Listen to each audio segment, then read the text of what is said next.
Vamos a orar y vamos a pedir al Señor su bendición en esta mañana.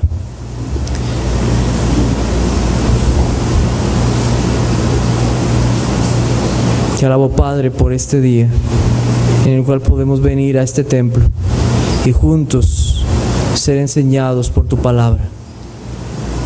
Oh Señor, sabemos que tú estás en esta mañana en medio de nosotros y confiamos que es tu Espíritu Santo el que va a alumbrar nuestras mentes y corazones para poder alabarte, adorarte, ser convencidos de nuestro pecado y aplicar aquellas cosas a nuestra vida, de modo que nuestras vidas sean cambiadas para tu honra y gloria.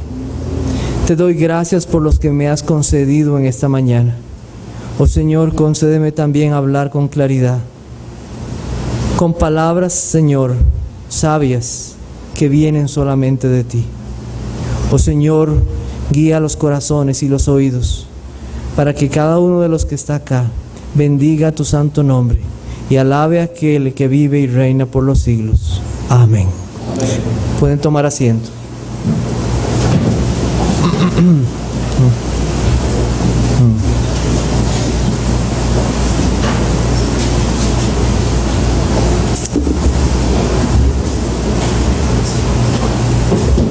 Vamos a hablar de ciudades y la persona que todo ser humano necesita. Ciudades y una persona que todo ser humano necesita. Estamos estudiando el libro de Josué.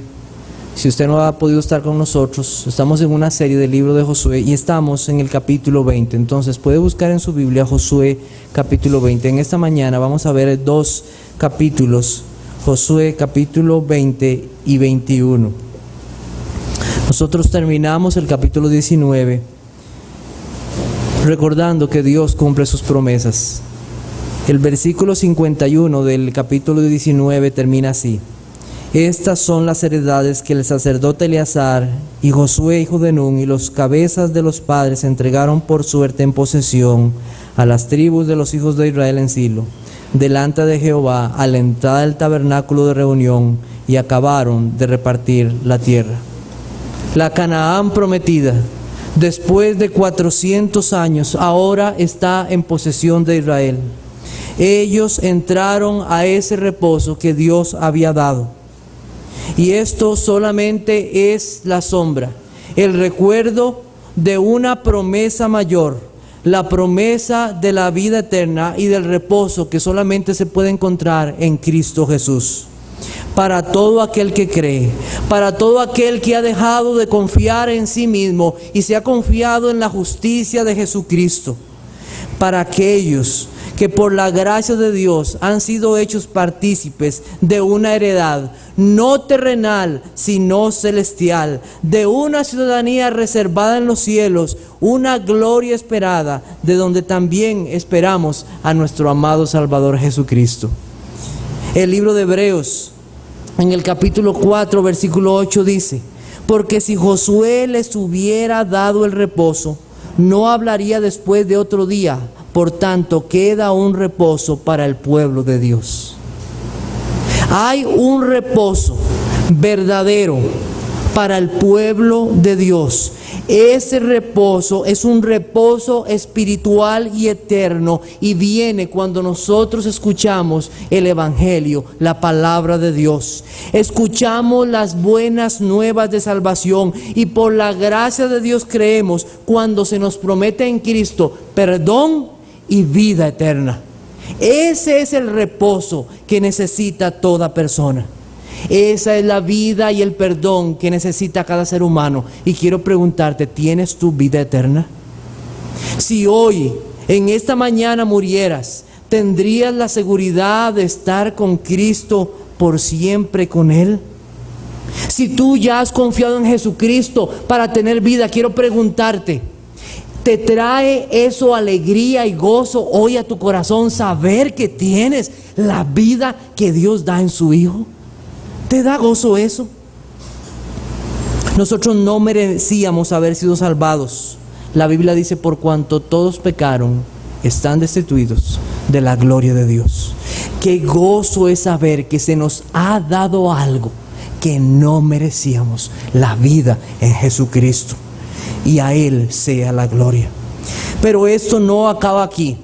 Parece que ya reposo y que todo está. Pero hay unas verdades que vienen acá en estos últimos capítulos que son maravillosas y que podemos aplicar a nuestras vidas, en nuestra vida cristiana. Ahora vamos a estar en el capítulo 20 y yo voy a leer el capítulo 20, que es muy corto porque nos va a ayudar mucho para nuestro final. Josué capítulo 20. Habló Jehová a Josué diciendo: habla a los hijos de Israel y diles: señalaos las ciudades de refugio, de las cuales yo os hablé por medio de Moisés, para que se acoja allí el homicida que matare a alguno por accidente y no a sabiendas, y os servirán de refugio contra el vengador de la sangre. Y el que se acogiere a alguna de aquellas ciudades se presentará a la puerta de la ciudad y expondrá sus razones y en oídos de los ancianos de aquella ciudad, y ellos le recibirán consigo dentro de la ciudad y le darán lugar para que habite con ellos. Si el vengador de la sangre le siguiere, no entregarán en su mano al homicida, por cuanto hirió a su prójimo por accidente y no tuvo con él ninguna enemistad antes, y quedará en aquella ciudad hasta que comparezca en juicio delante de la congregación y hasta la muerte del que fuere sumo sacerdote en aquel tiempo. Entonces el homicida podrá volver a su ciudad, a su casa, a la ciudad de donde huyó. Entonces señalaron a sedes en Galilea, en el monte de Neftalí, Siquén en el monte de Efraín, y Kiriat Arba, que es Hebrón, en el monte de Judá. Y al otro lado del Jordán, al oriente de Jericó, señalaron a Becer en el desierto, en la llanura de la tribu de Rubén, Ramot en Galad de la tribu de Gad, y Golán en Basán de la tribu de Manasés. Estas fueron las ciudades señaladas para todos los hijos de Israel y para el extranjero que morase entre ellos, para que se acogiese a ellas cualquiera que hiriere a alguno por accidente, a fin de que no muriese por mano del vengador de la sangre, hasta que compareciese delante de la congregación. Según el verso 3 de este pasaje, estas ciudades servían para que personas que por accidente mataban a otros se refugiaran en esas ciudades. Ellos iban a esas ciudades y debía determinarse a través de un juicio si ellos lo habían hecho sin intención, que no fue su deseo matar a su prójimo. Vamos a buscar Deuteronomio capítulo 19 y vamos a ver el versículo 5. Vamos a ver un ejemplo de esto. Dice, de ese tipo de situaciones que nos está relatando acá. Dice el versículo 5: como el que fuere con su prójimo al monte a cortar leña, y al dar su mano el golpe con el hacha para cortar algún leño, saltare el hierro del cabo y diere contra su prójimo, y éste muriere, aquel huirá a una de estas ciudades y vivirá. ¿Por qué debía huir este hombre ahí? Bueno, lo que pasaba es que existía el derecho de vengar o de retribuir la muerte del que murió por parte de un familiar o de la tribu designado para que él fuese y buscare a aquella persona y le matare. Si usted puede buscar en su Biblia en esta tarde, en Números 35, usted va a encontrar una explicación bien extensa de lo que esto significaba. Una persona que mata a otra es un ¿qué? Es un homicida. Ya sea por accidente o por enemistad con él, es un homicida. Pero hay que entender algo: Dios, que conoce los corazones, sabe los motivos y las intenciones del corazón. Fue un accidente, no le mató con intención. Y Dios estableció estas ciudades de refugio. El que mató debía huir a la ciudad de refugio y llegar a ella antes que el vengador la encontrara. Si éste le encontraba, el vengador le encontraba, tenía el derecho de matarle. El homicida debía correr a esa ciudad para ser escuchado por los ancianos de la ciudad, según Deuteronomio 19:12, que usted puede leerlo. Ellos escucharían el caso y averiguarían lo que sucedió. Buscarían testigos para ver si fue real lo que sucedió y determinarían si esa persona se podía quedar en la ciudad. Si la persona efectivamente mató a otro por accidente, podía vivir en la ciudad. ¿Hasta cuándo? Toda su vida. Pero podía quedar libre ¿hasta cuándo? Hasta el día en que el sumo sacerdote muriera. El vengador no podía entrar a la ciudad. Y mientras el homicida estuviera en la ciudad, él permanecería salvo. ¿Cuál era la razón de esto? La razón de esto es que la sangre derramada había contaminado la tierra. En otras palabras, se había quitado la vida de una persona. La vida solo le pertenece a Dios y solo Él puede dar vida y solo Él puede quitar la vida. Pero ¿qué podemos decir de aquellos que verdaderamente eran homicidas? Porque alguien podía decir, él también podía correr a la ciudad y esconderse. Bueno, podía hacerlo, pero los ancianos iban a volver a hacer un juicio y determinarían si esa persona era culpable o no lo era. En tal caso, si verdaderamente lo hizo por enemistad, con deseo de matarlo, los ancianos le sacarían de la ciudad y le entregarían al homicida y él podía matarle. No había forma de escapar. No había forma. Ni dando dinero podía escaparse. Ya sea el que había matado por accidente, para salir de la ciudad tenía que esperar la muerte del sacerdote. O el que lo había hecho por enemistad, sabía que su condición era de muerte. Josué 26 dice, capítulo 20, versículo 6, y quedará en aquella ciudad hasta que comparezca en juicio delante de la congregación y hasta la muerte del que fuere sumo sacerdote en aquel tiempo. Entonces el homicida podrá volver a su ciudad, a su casa y a la ciudad de donde huyó. Solo la muerte del sacerdote podía proveer una libertad completa. Estas ciudades debían estar al alcance de todos. Leamos el versículo 7, Josué 27. Entonces señalaron en sedes en Galilea, en el monte de Neftalí. Y si usted lee el resto del pasaje, usted se va a dar cuenta que todas las ciudades estaban puestas en montes. O sea, usted en cualquier lugar de Israel, usted podía ver desde muy lejos esas ciudades. Estaban al alcance de todos. Vamos a Deuteronomio capítulo 19, versículo 3, y vamos a ver algo más de estas ciudades. Deuteronomio 19, 3. Dice, y arreglarás los caminos y dividirás en tres partes la tierra que Jehová tu Dios te dará en heredad, y será para que todo homicida huya ahí. Había algo que se decía de esas ciudades de refugio que no se decía de ninguna de las otras ciudades. ¿Qué era? Que los israelitas debían arreglar los caminos. O sea, debía haber caminos limpios, hechos, para que el homicida pudiera huir y correr hacia esa ciudad. Algunos comentaristas dicen que en los cruces de las calles se colocaban avisos bien grandes para que el que iba huyendo pudiera ver hacia dónde estaba la ciudad. También se dice que en las columnas de las torres de la ciudad había hombres vigilando quién venía para animarle que corriera y pudiera llegar a la ciudad. También se decía que esa ciudad no cerraban nunca sus puertas. Aún en los tiempos de guerra, debía siempre permanecer abierta. Estas ciudades no solamente eran un refugio para el pueblo de Israel, también eran un refugio para ¿quiénes?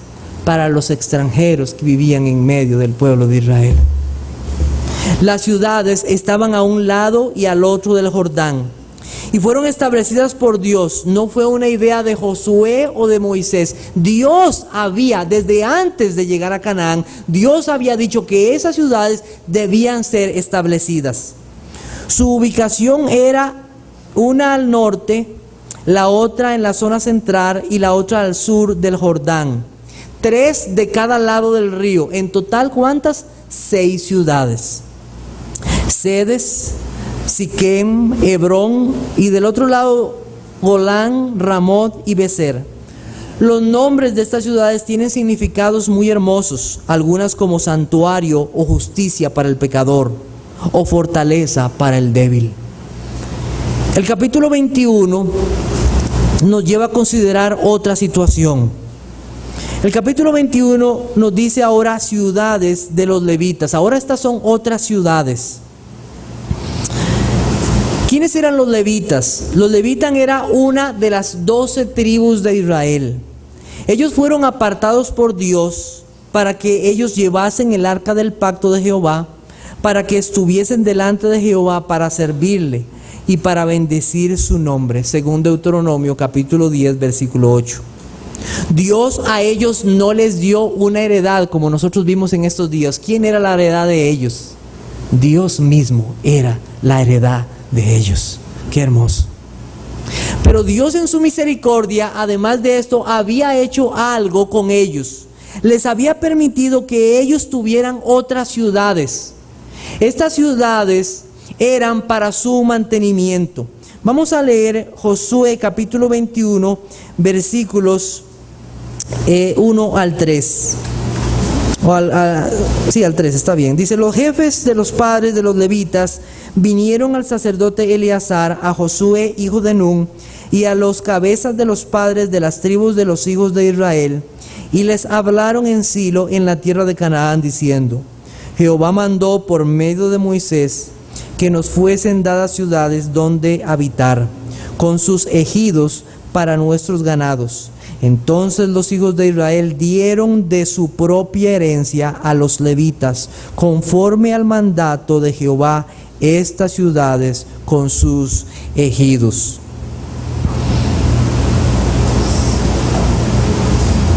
Cada una de las tribus de Israel dio a este pueblo ciudades, 48 ciudades a los levitas. La palabra ejidos significa un lugar para tener el ganado y para la agricultura. Eso es lo que significa.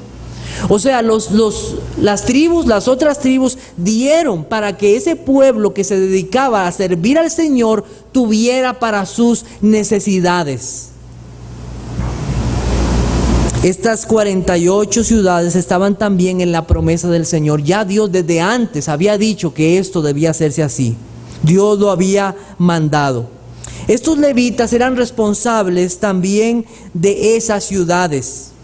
Y ellos no solamente cuidaban de estas ciudades que iban a tener como ejidos, sino también ellos eran responsables de las ciudades de refugio. Los responsables de las ciudades de refugio no eran los príncipes de Israel, eran los levitas, hombres espirituales, hombres que cuidaran de lo que sucedía ahí. Josué capítulo 21, versículos 41 al 45. Vamos a leer. ¿Cómo terminan este capítulo? ¿Cómo termina? Josué capítulo 21, versículos 41 al 45. Y todas las ciudades de los levitas en medio de la posesión de los hijos de Israel fueron 48 ciudades con sus ejidos. Y estas ciudades estaban apartadas la una de la otra, cada cual con sus ejidos alrededor de ella. Así fue con todas estas ciudades. De esta manera dio Jehová a Israel toda la tierra que había jurado dar a sus padres, y la poseyeron y habitaron en ella. Y Jehová les dio reposo alrededor, conforme a todo lo que había jurado a sus padres. Y ninguno de todos sus enemigos pudo hacerles frente, porque Jehová entregó en sus manos a todos sus enemigos. No faltó palabra de todas las buenas promesas que Jehová había hecho a la casa de Israel. Todo se cumplió. Y nosotros deberíamos decir en este momento: amén, amén. Nosotros podemos ver en estos últimos pasajes varias frases que nos deben de conmocionar. Como Dios había jurado, No faltó palabra que no se cumpliera. Todo se cumplió. Y para nosotros eso debe significar una alabanza a Dios, porque en el tiempo de Dios todas las promesas de Dios se cumplen. Un día Dios prometió enviar a su Hijo, y cuando vino el cumplimiento del tiempo, Dios envió a su Hijo. Todas las promesas de Dios se cumplen, y todas las promesas en Él son un sí y un amén para la gloria de Dios. Jesucristo dijo: el cielo y la tierra pasarán, pero mis palabras no pasarán. ¿Y qué debemos hacer nosotros? Esperar en sus promesas y adorar su nombre, porque Él es fiel. Además, en estos versículos se nos asegura algo más. En estos versículos se nos asegura la victoria. Dios le dice a ellos: sus enemigos no prevalecerán contra ustedes. Yo estoy con ustedes. Y esa es una promesa para todos los hijos de Dios. Esas son promesas que cada creyente debe creer, que ni aun Satanás, con todo su poder, con todos sus ejércitos, no podrá tocar a los hijos de Dios si Dios no lo permite. No hay. El maligno no le toca, dice la Biblia. Aún con toda su astucia, la Biblia dice que podemos ser vencedores, porque Cristo está en nosotros, porque podemos tomar toda la armadura de Dios y abrazarnos a Jesucristo, y la Biblia dice que Él huirá de nosotros. Aún el mundo con todo su arsenal de maldad y placer, la Biblia nos dice que podemos vencer este mundo. La fe que vence al mundo, la confianza en el Señor Jesucristo, ni aun el pecado que nos asedia, que nos pisa los talones, ese pecado que está en nuestras vidas, podrá ser vencido completamente por los hijos de Dios, porque más fuerte es el que está en nosotros que el que está en el mundo. Ese es el poder maravilloso de Dios, el Espíritu Santo de Dios morando en el creyente para hacer morir las obras de pecado. Pero nosotros esperamos algo más. Nosotros nos damos cuenta que en esta vida muchas veces caemos como creyentes, y por la gracia de Dios es que nos podemos volver a levantar y perseverar. Solo por eso. Solo por ese perdón de Cristo. Y el creyente no desea volver a caer en pecado. Y el creyente anhela un día la gloria eterna para estar con Cristo y no tener que sufrir más las consecuencias y los ataques de estos enemigos. Busquemos 2 de Tesalonicenses capítulo 1, versículos 6 al 12. 2 de Tesalonicenses capítulo 1, versículos 6 al 12. Dice la Biblia así, dice Dios así: porque es justo delante de Dios pagar con tribulación a los que os atribulan, y a vosotros que sois atribulados, daros reposo con nosotros. ¿Cuándo? Cuando se manifieste el Señor Jesús desde el cielo con los ángeles de su poder, en llama de fuego, para dar retribución a los que no conocieron a Dios, ni obedecen al Evangelio de nuestro Señor Jesucristo, los cuales sufrirán pena de eterna perdición, excluidos de la presencia del Señor y de la gloria de su poder, cuando venga en aquel día para ser glorificado con sus santos, y ser admirado en todos los que creyeron, por cuanto nuestro testimonio ha sido creído entre vosotros. Por lo cual asimismo oramos siempre por vosotros, para que nuestro Dios os tenga por dignos de su llamamiento, y cumpla todo propósito de bondad y toda obra de fe con su poder, para que el nombre de nuestro Señor Jesucristo sea glorificado en vosotros y vosotros en Él, por la gracia de nuestro Dios y del Señor Jesucristo. Amén. Nosotros esperamos ese día. Esperamos ese día en que los enemigos sean destruidos totalmente, porque Él es un Dios poderoso. Vamos a tocar entonces en esta mañana nuestras aplicaciones.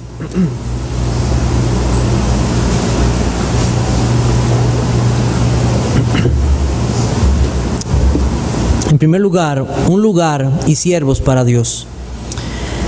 Las ciudades de los levitas que ellos tenían eran muchas. Estaban distribuidas en todo Israel. ¿Cuántas ciudades? 48 ciudades. Imagínense qué cantidad más grande. Entre 9 a 15 kilómetros el judío podía encontrar una de estas ciudades donde encontraría a un levita para que le enseñara la palabra de Dios. Él le guiaría y le instruiría en cuanto a la vida que agrada a Dios. Él le enseñaría los mandamientos de Dios. Estas ciudades estaban puestas ahí. Y Dios quiso que fueran tantas, porque eso nos habla de la importancia que tiene para Dios de que su palabra sea enseñada. 48 ciudades donde había hombres que podían enseñar la palabra de Dios. Yo quiero preguntarte a ti en esta mañana, ¿qué importancia tiene para ti la exposición de la palabra de Dios? ¿Qué importancia tiene? ¿Qué importancia tiene para ti escuchar lo que Dios tiene para tu vida? ¿Hay un deseo en tu vida de ser alimentado de los mandamientos de Dios? Si tú hoy te tocara viajar, no sé, te dicen en tu trabajo, mire, tienes que viajar a tal lugar, a tal país. Correría por tu mente por un instante el pensamiento: ¿y habrá una iglesia en ese lugar donde yo pueda reunirme para escuchar la palabra de Dios? ¿O pensarías, wow, qué bonitos los lugares que voy a conocer? ¿Pensarías por un momento, hay un lugar ahí donde yo pueda reunirme a escuchar de Dios? Nosotros tenemos que pensar por un momento que en aquellos tiempos la gente se movía a pie, a caballo o en carreta. ¿Cuándo fue la última vez que caminaste 9 kilómetros? ¿O caminaste 15 kilómetros para llegar a la iglesia? ¿Hay alguno esta mañana que lo haya hecho? Pero que nosotros disfrutamos por la gracia de Dios de un lugar donde podemos reunirnos. Un templo. Y tenemos autobuses y taxis y medios de transporte. Y aún así somos perezosos para venir a la casa de Dios. ¿Cómo es posible? ¿Qué importancia tiene para ti venir y escuchar la palabra de Dios? Prepararte durante el día, durante la semana, para disfrutar lo que Dios tiene para tu alma. ¿Por qué has sido perezoso y negligente? Pero además de esto, en la misericordia de Dios, Él ha permitido que hoy tengamos medios tecnológicos, por lo cual puedes en el autobús, en el carro, ir escuchando mensajes. ¿Lo haces? ¿Aprovechas esos momentos? ¿Escuchar la palabra de Dios? Salmo 119, 97 dice: oh, cuánto amo yo tu ley. Todo el día es ella mi meditación. Todo el día. No una parte del día. No, todo el día. Para el creyente, para el Hijo de Dios, su palabra debe ser meditada, leída, absorbida. Hermanos, amigos, que Dios quiera que no solamente aquí en los lagos, en Punta Arenas, en Acosta o en Liberia, o en cada provincia de Costa Rica, Dios levante lugares donde se predique la palabra de Dios fielmente. ¿Cuántos oran y desean eso? ¿Es su oración? ¿Desea usted? Yo deseo que Dios levante lugares y siervos. Rogad pues al Señor de la mies que envíe obreros a su mies. ¿Es una de tus oraciones? Que se predique un verdadero evangelio. Y no debemos de cansarnos de orar por la expansión del evangelio aquí en Costa Rica y en otros lugares. Nosotros debemos de pensar que hay pueblo de Dios en muchos lugares, que hay personas que necesitan escuchar el evangelio, que este nuevo año Dios nos dé personas, tiempos, lugares y oportunidades para que podamos decir como el apóstol Pablo: todo lo he llenado del Evangelio de Cristo. Todo. Que podamos hablarle a todo vecino, amigo, compañero de trabajo, familiar, para dar a conocer el Evangelio de la gloria de Jesucristo. Oh Señor, dame en este nuevo año oportunidades. Y si no podemos tener una iglesia en cada pueblo de este país, miren, ¿de cuántos lugares hay aquí personas? ¿De cuántos lugares? Si usted conoce de Jesucristo, conoce la verdad del Evangelio, usted es una luz en ese lugar para llevar el Evangelio de Jesucristo, para anunciar las virtudes de aquel que nos llamó de las tinieblas a su luz admirable. Usted debe hacerlo. Por otro lado, es motivo de ejemplo para nosotros la actitud de las tribus hacia los levitas. Ellos dieron tierras a los levitas, ¿sabía? Ellos vieron la necesidad y no renegaron y no se molestaron. Ya no dijeron: mire, y ahora tenemos que entregar tierras, ¿qué vamos a hacer? Ellos dieron las tierras para este pueblo de Dios. Dios ha ordenado que los que anuncian el Evangelio vivan del Evangelio. Que aquellos que instruyen al pueblo de Dios como siervos, pastores y muchas veces misioneros sean cuidados por la iglesia de Dios. Las tribus no aplazaron esto y dijeron: vamos a hacer una reunión para ver cómo nos va con esto. No, ellos escucharon la palabra de Dios, sabían que Dios había dicho esto y actuaron simple y sencillamente. Hicieron la voluntad de Dios. Hay una mala enseñanza en cuanto a que los siervos de Dios deben vivir de limosnas o de lo que sobra. Eso es una mala enseñanza. Es una muy mala enseñanza. Un levita recibía una provisión suficiente para sí mismo y para cuidar de su familia. Usted puede leerlo en Números, capítulo 18. Hoy en la tarde puede leerlo todo, no lo vamos a leer. Pero aquí con solamente este ejemplo que nosotros encontramos en Josué capítulo 21, nos podemos dar cuenta de eso. Ciudades con sus ejidos. Lo suficiente para que ellos tuvieran para sus familias. También se nos dice en el Nuevo Testamento que los ancianos, pastores o obispos que trabajan en predicar y en enseñar son dignos de doble honra. Y esto significa proveer lo suficiente para sus necesidades y para sus familias. Para que ellos puedan estar ocupados en la predicación y la oración.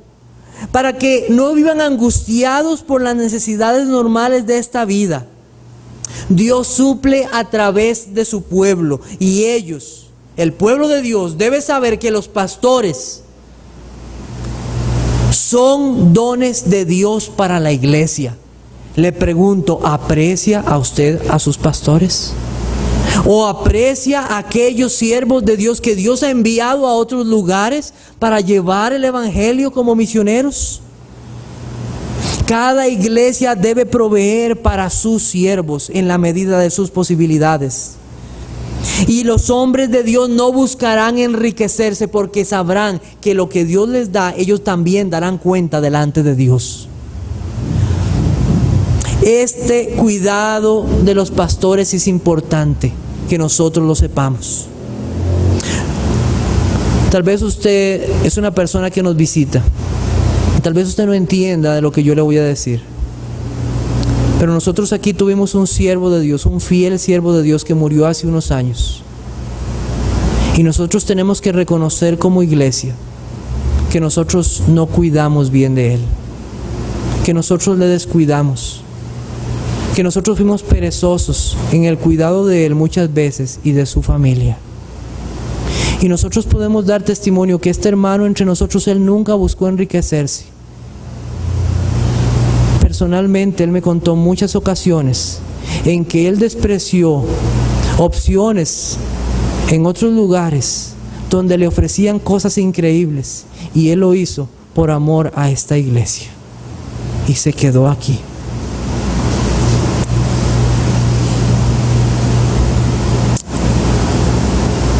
¿Acaso no necesita un pastor un par de zapatos? ¿Acaso no necesita un pastor una faja, una camisa, un tratamiento dental, una Biblia nueva o unos libros de estudio? ¿Acaso el carro no necesita mantenimiento? ¿Acaso su esposa, hijos no tienen necesidad como muchos de ustedes? Y yo no quiero que ustedes piensen que yo aquí estoy llorando o me estoy quejando, que los pastores nos estamos quejando, porque los que vienen a esta iglesia saben que nosotros no hablamos de esto comúnmente. Ni recuerdo cuándo fue la última vez que hablamos de esto. No estamos buscando lo material entre ustedes, en ninguna manera. Pero según Dios tenemos el derecho de ser cuidados por la grey de Dios, porque la Biblia dice, digno es el obrero de su salario. Nosotros, como pastores en esta iglesia, podemos decir como Pablo, ni plata, ni oro, ni vestido de nadie he codiciado. Antes vosotros sabéis que para lo que me ha sido necesario a mí y a los que están conmigo, estas manos me han servido. Podemos como pastores dar la gloria a Dios, que Dios nos ha suplido hasta el día de hoy con un trabajo secular. Pero esperamos el momento en que Dios supla lo necesario para que en esta iglesia podamos tener un siervo a tiempo completo, sirviendo al Señor. Y esperamos como los levitas en las promesas de Dios, Jehová mandó por medio de Moisés. Así esperamos en el Señor que sea entre nosotros. Pero damos gracias a Dios por todos aquellos que han mostrado ese cuidado por sus pastores y por otros hermanos en el ministerio, dando conforme Dios les ha prosperado, no solo dándoles, sino también orando por ellos, por su vida espiritual, para que puedan aprovechar bien el tiempo, para que Dios los guíe en las consejerías, les fortalezca en su cuerpo, les dé guía en su corazón a través de la palabra de Dios, para que puedan ser fieles en amar a sus esposas y guiar a sus hijos en la palabra del Señor, para que como hombres de Dios ellos sigan la piedad, la fe, el amor, la paciencia, la mansedumbre, para que sigan peleando la buena batalla de la fe y echen mano de la vida eterna. Ora por tus pastores, ora por los siervos de Dios. Ellos, al igual que usted, esperan la corona incorruptible de gloria que el Señor da a todos aquellos que esperan su venida. En segundo lugar, para terminar en esta mañana, una ciudad de refugio y su único libertador. Por un momento yo quiero que usted imagine esto, no usamos esto regularmente, pero por un momento yo quiero que usted imagine a ese hombre que es un homicida, que ha matado accidentalmente a otro, corriendo hacia la ciudad. Iría como cuando vamos por el supermercado, viendo las cosas ahí, oyendo. Yo creo que él no iba así. Él iba corriendo a todo lo que le daban sus piernas. Corría, porque si sabía que si le encontraba el vengador, le mataría. Él corría, huía, porque sabía que tenía una esperanza si llegaba a la ciudad de refugio. Cada segundo era un momento en que se enfrentaba a la muerte si el vengador le encontraba. En el libro escrito por Juan Bunyan, si alguna vez usted ha tenido oportunidad de leerlo, El Peregrino, le animo a que lo lea, es un libro excelente. Hay personajes que describen la vida cristiana y hay un personaje que se llama Cristiano. Y él se dirige a otro hombre que se llama Evangelista y le dice lo siguiente: este libro que tengo en las manos me dice que estoy condenado a morir y que después de eso debo ir al juicio, y yo no estoy dispuesto a lo primero ni puedo lo segundo. Evangelista le pregunta: ¿y por qué no morir si esta vida está tan llena de males? Cristiano dice: porque temo que esta carga que llevo sobre mis espaldas me hunda más abajo que el sepulcro mismo y que caiga en el infierno. El pensar en esto me hace gemir y llorar. Y Evangelista le dice: si esta es tu condición, entonces ¿por qué estás aquí parado? cristiano le responde: porque no sé a dónde ir. Entonces Evangelista le dio un rollo que tenía escrita estas palabras: huye de la ira venidera. Y Evangelista le señaló una puerta angosta a lo lejos y una pequeña luz que brillaba, e inmediatamente Cristiano comenzó a correr. Su esposa y sus hijos le llamaban para que se devolviera, pero él se tapó los oídos y dijo: vida, vida, vida eterna. Huye, huye por tu alma, huye por tu alma. Quiero decirte que hoy tu vida está en peligro. Huye de la ira venidera. Aquel hombre que perseguía al homicida solo podía matar el cuerpo, pero hay uno que no solamente puede destruir el alma, sino el cuerpo, sino también el alma, y ese es Dios. Huye de la ira venidera. Cada uno de nosotros somos culpables. Aquel hombre homicida por accidente mató a otro y no era culpable realmente, pero había quitado la vida, era un homicida. Pero nosotros sí somos culpables, porque cada hombre que ha nacido en esta tierra ha cumplido los mandamientos de Dios y ha quebrantado la ley santa de Dios. Todos hemos ofendido, todos hemos odiado, hemos sido desobedientes a los padres, hemos mentido, hemos robado, hemos juzgado, hemos acusado falsamente, hemos adulterado con nuestros ojos, con nuestros cuerpos, hemos tomado el nombre de Dios en vano, hemos matado a nuestro prójimo en nuestro corazón, nos hemos burlado muchas veces de otros, hemos dado falso testimonio. Somos pecadores, dice la Biblia, y estamos destituidos de la gloria de Dios. No hay justo ni aun uno. Todos somos pecadores. Juan el Bautista dijo lo siguiente: ¿quién os enseñó a huir de la ira venidera? ¿Quién os enseñó a huir de la ira venidera? La Biblia dice que Dios está airado contra el impío todos los días. El impío, una persona que quiere vivir como le da la gana. Cuando usted encuentra una persona que no obedece los mandamientos de Dios, como decía hoy el hermano Eduardo, el pastor, es una persona que está en contra de los mandamientos de Dios, de la palabra de Dios. Dice: yo quiero vivir como me da la gana. Dice el necio en su corazón: no hay Dios. Y en muchas traducciones dice el necio en su corazón: no Dios, yo quiero vivir como yo quiera. Ese es un impío. Así es. Y Dios está airado con él. Amadores de las tinieblas más que de la luz, amadores de los deleites más que de Dios.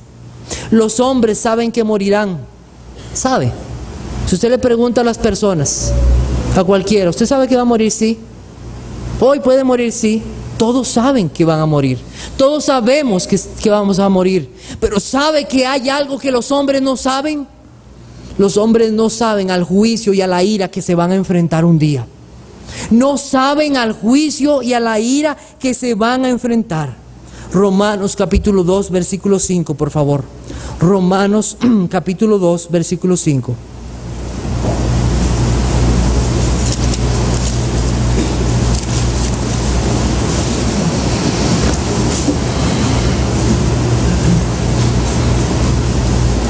Dice la Biblia lo siguiente: pero por tu dureza y por tu corazón no arrepentido, atesoras para ti mismo ira para el día de la ira y de la revelación del justo juicio de Dios, el cual pagará a cada uno conforme a sus obras. Mateo 10:28: y no temáis a los que matan el cuerpo, mas el alma no pueden matar. Temed más bien a aquel que puede destruir el alma y el cuerpo en el infierno.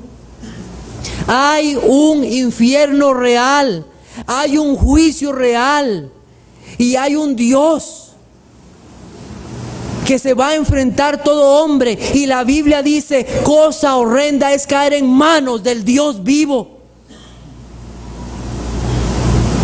Si quieres huir al Nuevo Testamento y decir, ahí no me voy a encontrar con ese Dios, ahí lo vas a encontrar. Ahí lo vas a encontrar, porque Dios es fuego consumidor, dice la Biblia. Ahí lo vas a encontrar. Dijo el Señor en Deuteronomio 32:35, mía es la venganza y la retribución, a su tiempo su pie resbalará, porque el día de su aflicción está cercano. Así es el juicio y la ira de Dios. En cualquier momento, tu muerte puede ser hoy. Te pregunto, ¿huirás por tu alma y por tu vida? ¿Huirás? Como pueblo de Dios, debemos arreglar los caminos. Debemos cambiar puentes. Debemos arreglar cercas, poner anuncios en los caminos. Debemos de decirle a los hombres, arrepiéntanse. Debemos de anunciarles el Evangelio y decirles que hay un Creador al cual darán cuenta por su vida. Los hombres necesitan escuchar que hay un infierno y que hay un justo juicio de Dios y que ante Él se presentarán todos los hombres y las mujeres, y que cada uno pagará conforme a sus obras. Y que si tú no estás en Cristo, que si tú no tienes la justicia de Cristo, no pasarás el juicio de Dios. Iglesia de Dios, debemos de arreglar los caminos, cada uno, y anunciar el verdadero evangelio de Dios. Todo lo que el Padre me da vendrá a mí, y al que a mí viene no le echo fuera. Juan 3:36, el que cree en el Hijo tiene vida, pero el que rehúsa creer en el Hijo no verá la vida, sino que la ira de Dios está sobre él. Romanos capítulo 5 versículo 8, mas Dios muestra su amor para con nosotros en que siendo aún pecadores, Cristo murió por nosotros. Pues mucho más, estando ya justificados en su sangre, por Él seremos salvos de la ira. Mas estando reconciliados, porque si siendo enemigos fuimos reconciliados con Dios por la muerte de su Hijo, mucho más, estando reconciliados, seremos salvos por su vida. Y no solo esto, sino que también nos gloriamos en Dios por el Señor Jesucristo, por quien hemos recibido ahora la reconciliación. Amigo que nos visita, corre a Jesucristo, corre a Él, corre y confía en el Señor Jesucristo. Por fe abrázate a Él, porque solamente Él te puede librar de la ira venidera. Solamente el Señor Jesucristo corre por tu alma. Él no desprecia a nadie que viene a Él. Nadie. Hoy mismo puedes tener la paz y el consuelo de que un día te podrás presentarte delante de Dios justo y perfecto por la obra de Jesucristo. Hoy mismo. Mas Él herido fue por nuestras rebeliones, molido por nuestros pecados. El castigo de nuestra paz fue sobre Él, y por su llaga fuimos curados. Todos nosotros nos descarriamos como ovejas, cada cual se apartó por su camino, mas Jehová cargó en Él el pecado de todos nosotros. Sabía que Dios fue quien estableció que esas ciudades existieran, esas ciudades de refugio, pues Dios ha establecido a uno para que sea salvación para su pueblo, y es el Señor Jesucristo. No hay otro. Solo hay un mediador entre Dios y los hombres, Jesucristo hombre. No hay otro. Él, a Él debes mirar, a Él debes de correr. Con todo esto Jehová quiso quebrantarlo, sujetándole a padecimiento, cuando haya puesto su vida en expiación por el pecado. Verá linaje, vivirá largos días, y la voluntad de Jehová será en su mano prosperada. Verá el fruto de la aflicción de su alma y quedará satisfecho. Por su conocimiento justificará mi siervo justo a muchos, y llevará las iniquidades de ellos. Solo hay uno que complació a Dios, y ese fue el Señor Jesucristo. Solo hay uno que satisfizo la justicia del Padre, fue Jesucristo. Esa debe ser tu justicia. Al que no conoció pecado, por nosotros lo hizo pecado, para que fuésemos hechos justicia de Dios en él. Esas ciudades eran un lugar seguro para el pecador. Y puedo pensar en la iglesia como un lugar así. Un lugar donde hay pecadores que hemos sido perdonados por gracia. Donde no estamos recordándonos los unos a los otros lo que hicimos. Nos gozamos en aquel que nos ha dado perdón y vida, nuestro Dios, nuestro Señor. Y yo no puedo darle vida. Yo no puedo darle perdón. Pero ¿sabe qué puedo hacer yo? Señalarle al que puede darle perdón y vida. Ese es el Señor Jesucristo. Aquellos hombres en la ciudad no podían tener libertad completa. Hasta un día en que alguien pagara por lo que ellos hicieron. Un día el sacerdote moriría y ellos podrían volver libres y en paz. Hay uno que es un sacerdote verdadero y permanente, y es el Señor Jesucristo. Él es el único que puede darte vida. Él es el único que puede darte libertad, porque si el Hijo os libertare, seréis verdaderamente libres. Solo Jesucristo puede dar verdadera libertad y expiar los pecados de su pueblo.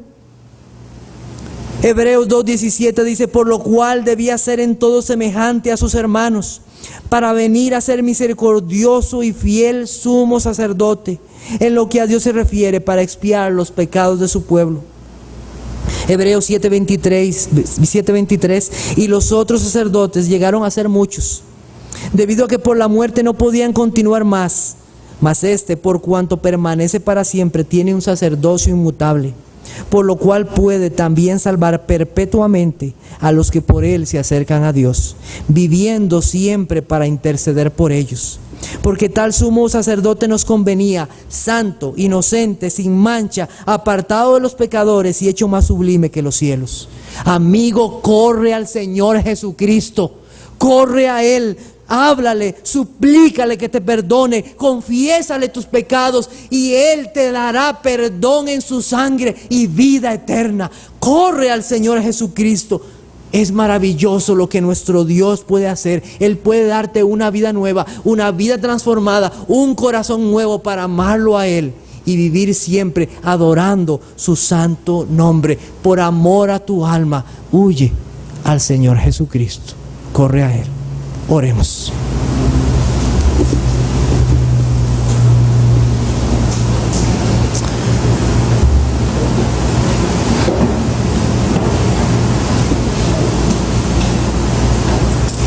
Gracias, oh Dios, por tu palabra.